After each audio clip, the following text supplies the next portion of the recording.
interpret for you today. And then good morning, Rob and Lindy and Angie. Good morning, Carol, Brian and Ken. Good morning, Carl. Morning, Ken. How you doing, brother? I'm doing great. Happy New Year. Happy New Year right back to you, brother. It's going to be a good year. Last year was a good year. This is going to be, I think, even better. I really believe that. Last year was our working year too. It was a year to get your systems and processes even more better defined, I think. You know what I think? I think we all worked last year. We had to work as hard as we should have had to work the previous 2 years to make what we all made, Probably, yes. We're doing catch-up work. Yeah. Yes.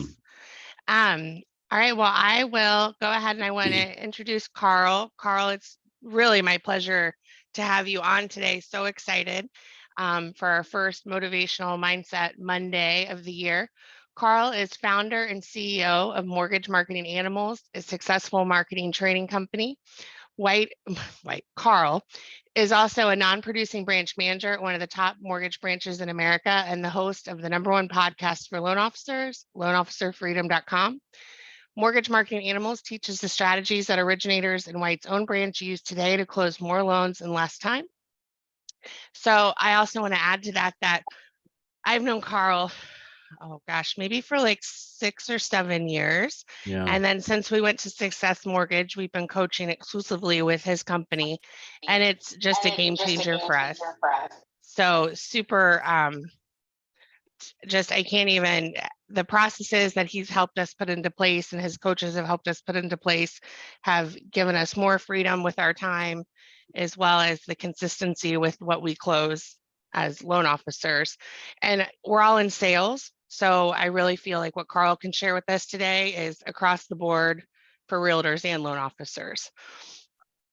So Carl, anything to add to that? Well, I couldn't have said it better if I'd have written it myself. And it sounds like you read something off of the Scotsman's Guide from an article. That's a little bio there. So I think that about sums it up. It's just, I've been in sales my whole life, even before. I remember, I'll tell you a little dark, deep secret. I don't know if I've ever actually shared with anybody. This might be the first. So when I was a little kid, probably about 8 years old, I used to get my mom to drop me off at Sears. That was back before malls and they were standalone Sears. And right around Christmas time. And what I would do is I'd go hang out in the toy section of Sears, which at the time was the biggest toy section of any store. And I would wait until I saw parents come in there looking for something for their kid. And I'd walk the parents around telling them what kids would like.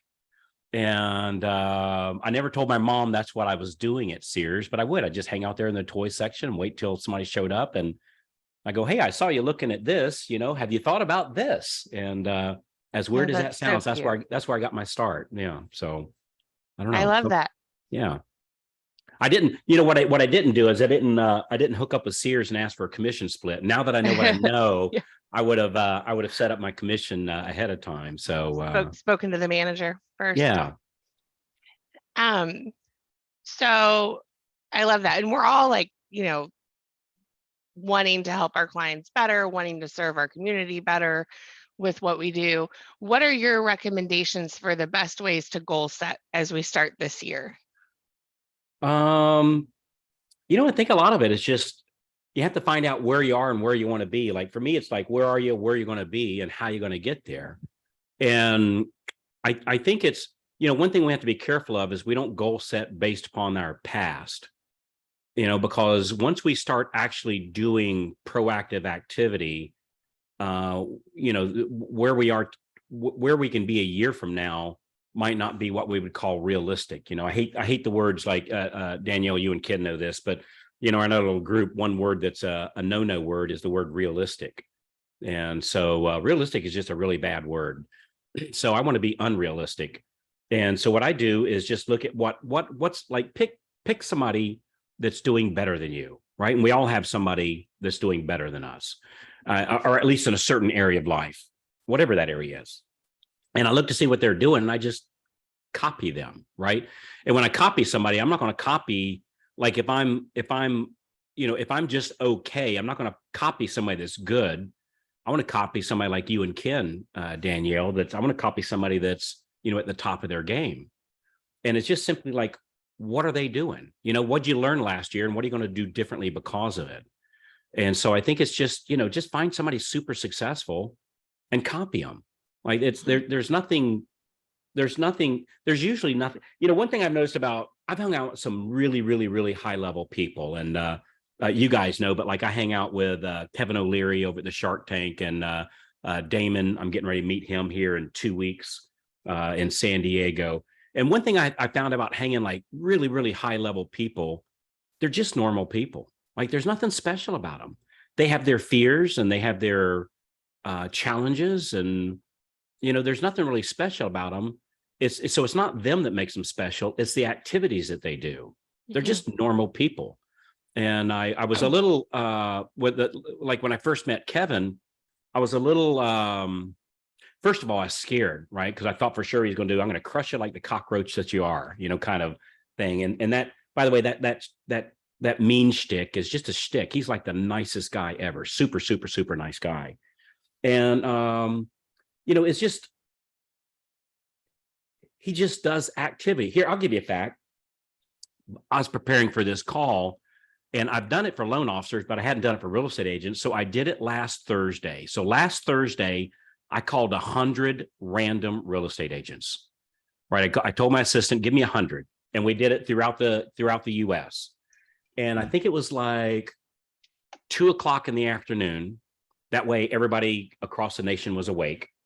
And we called 100 real estate agents. And I got my stats right here. I got 86 voicemails. So out of 100, 14 answered the call. Now, get this. Out of the 86 voicemails, 11 of them were full, like voicemail full. Now, I have no idea how many, I should have Googled that. I have no idea how many voicemails you can have before Verizon says, hey, we got a huge server, but we cannot handle any more of your voice. You got so many, we're tapping out of this, right? Like how do you get a full voicemail? And I saw another thing. It said that 72% of all sellers and buyers, it lumped them into one group. I'm sure it's different for each one, but it's probably pretty close. 72% of all people that use a real estate agent use the first agent they talk to, and 86 went to voicemail. 86 went to voicemail. Just a remarkable number. So I'd say the first goal is figure out a way to answer your phone. And I get it. Like here, we're on this call, and I'm on this call. Danielle, you and Ken are on this call. Michelle, I see your pleasant face. You're on this call. Jack, I see you. You're on this call. I get it. Somebody calls me right now. It would normally go to my voicemail, but I don't have a voicemail. Instead, for me, it either A, goes to somebody in my office. If I don't have somebody in my office, like if I'm a one-man band or one-woman band, so to speak, get an answering service, right? I got an answering service. They pick up our phone from 5:01 in the afternoon until 8:59 in the morning. Actually, they pick it up 24 hours a day. It's just they only pick it up after the fourth ring. So the first 4 rings, probably somebody in the office is going to get it. After that, it answers the answering service. You would never know it's an answering service. Like they don't say Carl's answering service. This is, I don't know, Bob or Jill. They go, whatever, Carl's awesome real estate company. This is Bob. How can I help you? You'd never know. And we found that when we had an answering service capturing those first calls, that we stay congruent with those numbers, that somewhere between 70 and 80% of the people use the first real estate agent and or loan officer they use, that we find that's true even when they get our answering service first. Because I found that when people feel like something's moving forward, they'll stop calling other people. But if they catch a voicemail, they're going to call somebody else. I mean, they just not everybody, but a large percentage will. So goal number 1, answer your phone. I mean, it just doesn't get any easier than that. I like that a lot. You're really right. I just emailed myself to do that because we don't have an answering service. And so after 5:00, now we see our voicemails and we see the text messages come to our email, but how much more powerful is it to have somebody answer your phone? It's not super expensive either. It's worth a couple $100. Yeah, I think our answering service, I think it runs, that's about right. I think it's like $150 a month. It's not expensive. And we get a lot of calls. And they sound great. They sound, I don't know, like whatever, like us, I don't even know where they're located at, but they just sound like people. Right. Yeah. And you can give them a prescribed set of questions to ask, like for me, is this for a deal in process, or are you looking You looking to get, in our case, pre-approved in a real estate agents? Are you looking for your home? Are you looking to buy or sell a home? Or, or is this a deal that's already in process with Victor, per se? And then based upon that answer, then they go in different direction on there. And then once that answering service answers, we get, it usually takes about a minute and a half. We get a text and or an email of a transcription of the message. So then if we can see it's something to wait till the morning, we'll wait till the morning. If it's somebody that's with, real estate agent Lindy and needs help like right now, well, then we're on it. We get somebody to call them like right away. So that's just been a real game changer for us. So yeah, rule number one is answer the phone. I'll tell you something else to do. Like if you want something real quick, one thing that we did, and we do this probably about every 90 days, is every lead that we get that's kind of ghosted, maybe we never got a hold of them in the first place, they opted into something, they didn't connect, whatever, maybe it was our fault, maybe something slipped through the cracks or something. About every 90 days, anybody that's not moving forward, we send if we have a cell phone, we send as a text, and if we have an email, we send as email. Text would be preferred. And it's a real simple text. We call it the 9-word text. It's, are you still looking to buy a home, buy or sell a home in insert in city? So if they were a buyer lead, looking to buy, seller lead, looking to sell, if you're not sure what it was, send buy or sell. Are you still looking to buy or sell a home here in Kentucky? And that one simple little text has been a really, really, really game changer for us. Every time we added a word or take away, like at first, because this is a real good time to buy, because this is a real good time to sell, we had a lower conversion rate. So when we just left it to as short as possible, it creates that intrigue, and that's worked out for us really well too. As long as we actually answer the phone when they call, of course. Yeah, no, that's really good. And those are super easy things to implement. So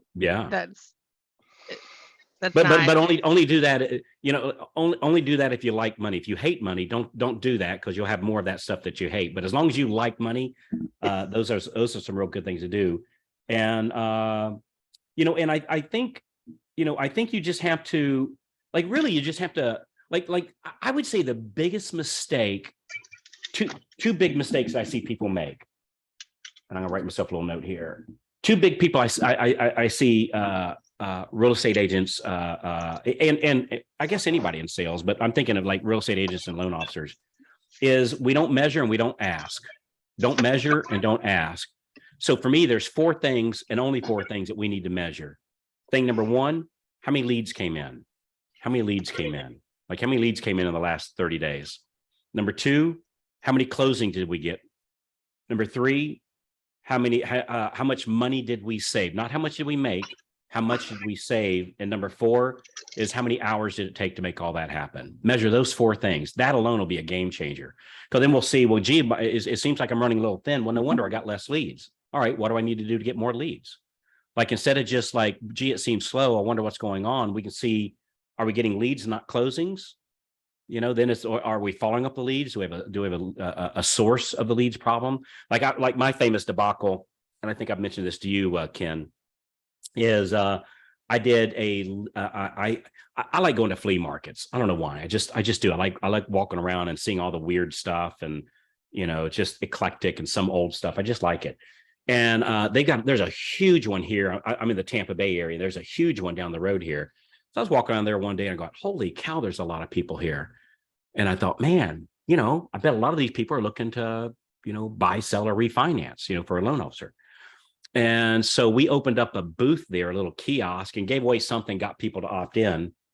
Yet don't do that. That was just a god awful source of leads. I thought normal people went to flea market. Apparently that may or may not be the case, because it was just a horrid source of leads. So we can be getting a bunch of leads in, and it's just not a good source of leads. And so measure how many leads you got coming in, how many closings do you have, how much money did you save, and how many hours did it take to make all those work, and then pick on one of those and start increasing.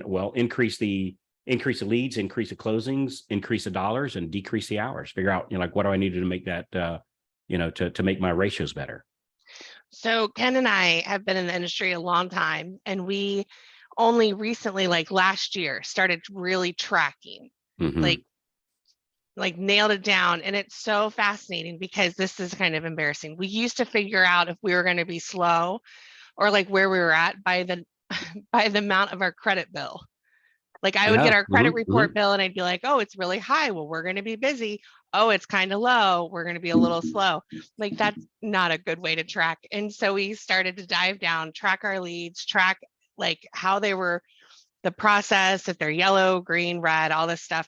And it's been a huge game changer. We really can project. And if it's like, oh, we're looking a little low, then what do we need to do to implement more? And it actually have strategic conversations, not just like a magic ball, like, well, credit plus is like kind of a lot this month, so it'll be good. Like that's not a well, you know, I think a lot of it. I mean, and by the way, I don't want anybody making. I just realized I don't want anybody making fun of my. I got my little Hello Kitty cup. I saw Brian over there smirking at me every time I picked it up. I go, got something stuck on my. Oh no, it's my Hello Kitty cup. So, yeah, you have to be confident in who you are to have a hello. My dear bride's made my morning tea for me, and I should have got it. I have a Thor one also, but no, she brings me the Hello Kitty. I like the Hello Kitty. Yeah. So, you know, I think a big part of what we do really is just to get honest with ourselves and figure out like what does make us most our money. Like what activity, man, that's a great thing to ask is, you know, boy, this would be a really good thing to write down. Like what's the one activity that makes you most your money? What's the one single activity that you do that makes you most your money? And you can't say a word like prospecting because like what kind of prospecting? Like what specific prospecting? You can't say follow up because something got that lead to come in for you to follow up, or you can't say, you know, find them the perfect house. Something caused them to come in the door for you to find that perfect house. Like what specific activity do you do that brings in most of your customers? Like what is that activity? If you don't mind me asking, like, hey, Brian, if you don't mind me asking you, what's the one, no right or wrong answer, all this stuff. I'm just curious, like, what's the one activity that makes you, that brings in most of your business for you personally? I would say following up and making new friends. I like that. So how, like how do you do that? Like specifically, like where and who? So most of the time, like following up with some realtors, reaching out and having some coffee appointments, making new friends, making new connections. I like that. Networking events, something like that. I like that. All right. So then the second question, and I'm not going to ask you, Brian, so I appreciate you coming in. So the second question is, how many hours, minutes, if any, did we spend doing that activity last week? How many hours, minutes, if any, did we spend doing that specific activity last week? And preparation of it doesn't count. We're talking about the actual doing of it. Like if somebody's, I don't know, calling expired listings, just say, well, how many hours, minutes, if any, did you call expired listings, or calling FSBOs? How many hours, minutes, if any? If you marketing, calling my past database, how many hours, minutes, if any, did you spend doing that last week? I can tell you what the average answer is when I ask this question nationwide, when I go around and do my stage work. The average answer, anybody want to guess what the average answer is? Want to guess? 30 minutes. Zero. I spent 0 minutes doing the number one thing that makes me most my money. Zero minutes. That's the number one. That's the number one most common answer. And so for me, it's like, man, if we prospect 2 hours a day, and I'm not talking about researching who can I call, I'm talking about the actual activity of doing it. If we do that activity 2 hours, and in my world, it's Monday, Tuesday, Wednesday, Thursday. So if we do that activity every Monday, Tuesday, Wednesday, Thursday, a simple 2 hours a day, that will be an absolute game changer. It'll absolutely change your life. It'll just, blow your mind on what that'll do. And just like, well, what prospecting? I don't know. How'd you bring in your last, say, 10 deals, whether it was a buy or a listing?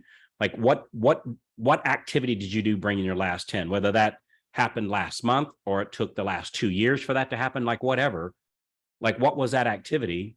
And do that 2 hours a day now, Monday through Thursday. And it's just an absolute game changer. And for me, it's like when I'm looking at the different activities that I do, I like what I would do is I'd like, here's the activities that make me most of my money. And let's say you come up with 3 of them, right? If you come up with 23, you're probably not being open to yourself about what reality is. And so most of us is going to be like 1, maybe 2, maybe 3. So let's say it's 3. You go, all right, well, which one do I do first, Carl? Whichever one will make you first dollar first. So whichever one will give you the first result first, do that. Number 2, there's actually 4 things. So what's going to give me my first dollar first? And not even my most dollars. I want my first dollar first, because when I do that activity and I get a listing or I get a buyer, then it reinforces that activity. I go, awesome, I blocked out the 2 hours.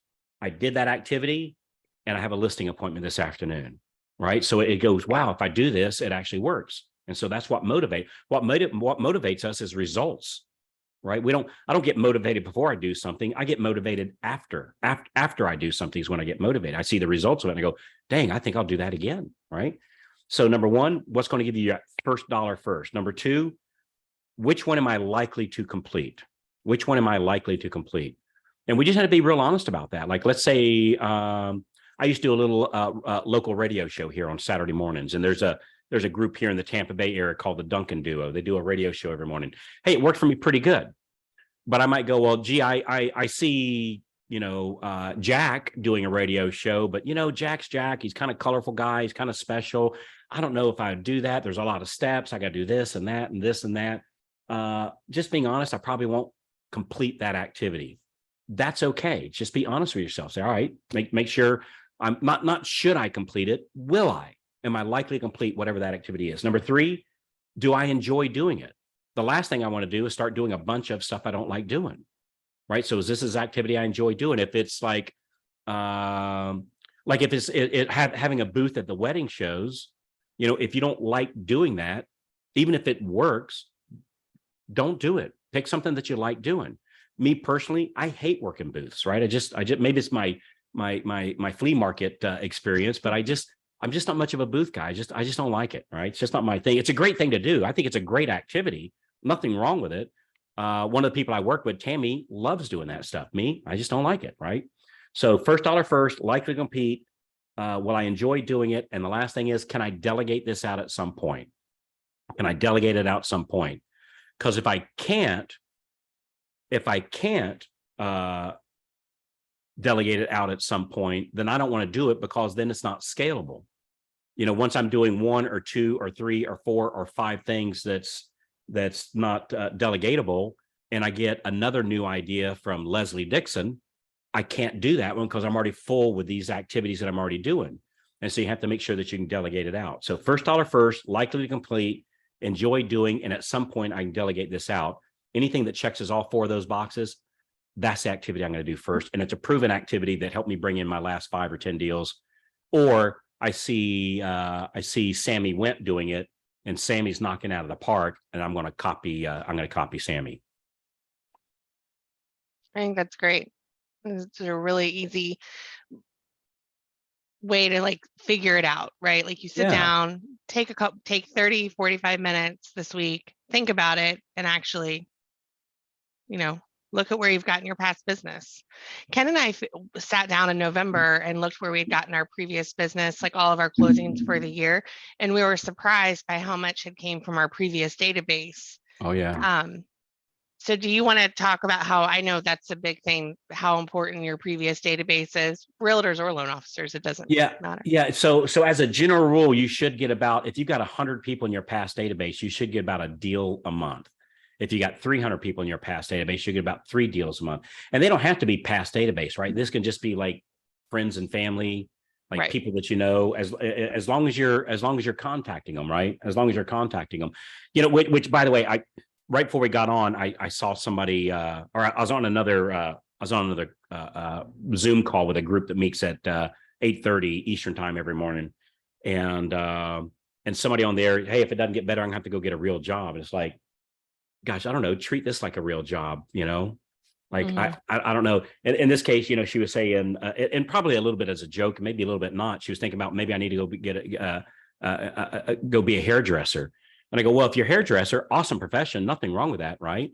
You're standing on your feet 8 hours a day doing the work. I don't know, if I'm a real estate agent, 8 hours a day, standing on my feet, so to speak, and doing the work, I'm going to make a lot more money than I'm going to make as a hairdresser. So treat this like a real job, give this 8 hours. One of the reasons why we get, as real estate agents, loan officers, to give us freedom And freedom can be our best friend. It can also be our curse. You know, it can give our curse to have the freedom not to do something. But on the past database, man, just like we do, we call 2 letters of the alphabet every week. So every week, so with the A's and the B's this week, the C's and the D's next week, the E's and the F's next week, right? We just call them, right? What do you say? I don't know. Just call them up. If you did a deal with them in the past, call them up and thank them. Hey, thanks for letting me help you in the past. You know, first of all, remind them who you are. Hey, this is Lindy. I helped sell your house last time, right? If it's been a year, 2 years, 5 years, hell, they might have forgotten our name, right? Not that anybody would forget Lindy, but just say. And so remind them, hey, I'm Lindy. I'm over here at Lindy's awesome real estate company, and I helped you sell your house. I just want to call, see how you guys are doing, and thank you for letting me help you last time. How you guys doing? Right? And they go, we're doing this and that and this and that. Awesome. Hey, well, I know you got a lot going on. I don't want to keep you. The purpose of my call was just to thank you. You go, why am I calling? To thank them. I'm calling to thank you. And then always have a call to action. Hey, if I'm talking to Nancy, hey, Nancy Collins, I know you're busy. Before you go, again, thanks for letting me help you in the past. Hey, Nancy, before I go, can I ask you a quick favor? And Nancy's always going to say yes, right? Say, hey, anytime somebody's looking, anytime you have a friend, family, coworker looking to buy or sell in the next 6 months, can I count on you to give me a call? That's it. Nice, simple, and easy. And yeah, but they know what I am, and they'll call me if I just stay in contact. I don't have to ask. I don't want to be weird. It's not weird, right? It's not weird. Like if Daniel or Danielle, if you or Ken call somebody on here, hey, can I count on you for that next referral? That's not weird. You guys are nice people. You do things like this. You know, people want to help you, right? Mm-hmm. So when you call to thank somebody, hell, they understand people don't refer to us. People don't refer to us to help us. They refer to us to make them feel important, that they have a connection, they have a guy, they have a gal. So people give referrals, not for, we always like to think they because I'm a nice guy, no. They refer to us because they want to feel important, that they have a source, they have a guy, they have a gal, they have an inside to one of the top people, right? So just ask, right? And so we call 2 letters of the alphabet every week. When you do that, you'll call them 4 times a year. We find that works about right? Calling them quarterly or every, I guess it's quarterly. Yeah, every quarter. And then we snail mail them once a month. We found out, we did all these clever little things. Come to find out, it doesn't matter what you snail mail them, just snail mail them. I don't care if it's a stupid recipe card, snail mail them. Snail them what the value of their house is, whatever, just something, just snail mail them. And then the last thing we do is email, which, by the way, email converts the least. So that's the number one way that most people use to market, and it's the lowest conversion. So the phone call is much higher conversion than the email. So just pick up the phone and call them, and you do that alone. If you have 300 people that are friends and family in past database, that'll give you 3 closings a month, right? That's a good start. Not where we want you, but it's a darn good start, right? Real simple stuff. So our son, our 17-year-old, who's a freshman at Miami, he's who calls our previous database. Well, he's starting this semester, but he did it last year during his senior year. And he is so good at it. He gets referrals from like 5 out of 10 calls. Like and if anybody wants the script or like what we say, just shoot me an email and I can send that over.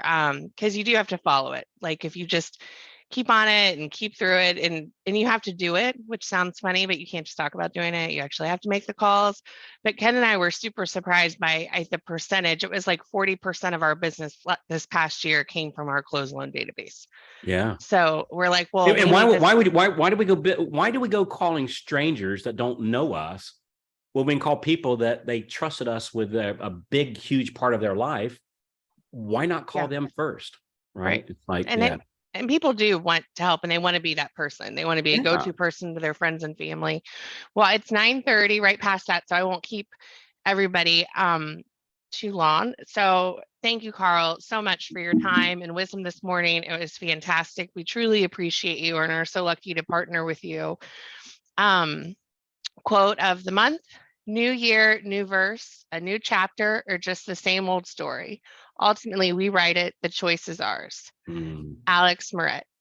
And then just a little admin. Next month, our call will be on February 13th at 9 a.m. Our guest speaker is Shelly Byrne with Earth Joy Tree Adventures, who is probably the most positive person I've ever met in my life. the most grounded person, has a lot of, I did some, she does more, she doesn't do this anymore, but she did some life coaching, and just, oh my goodness, she's so fantastic.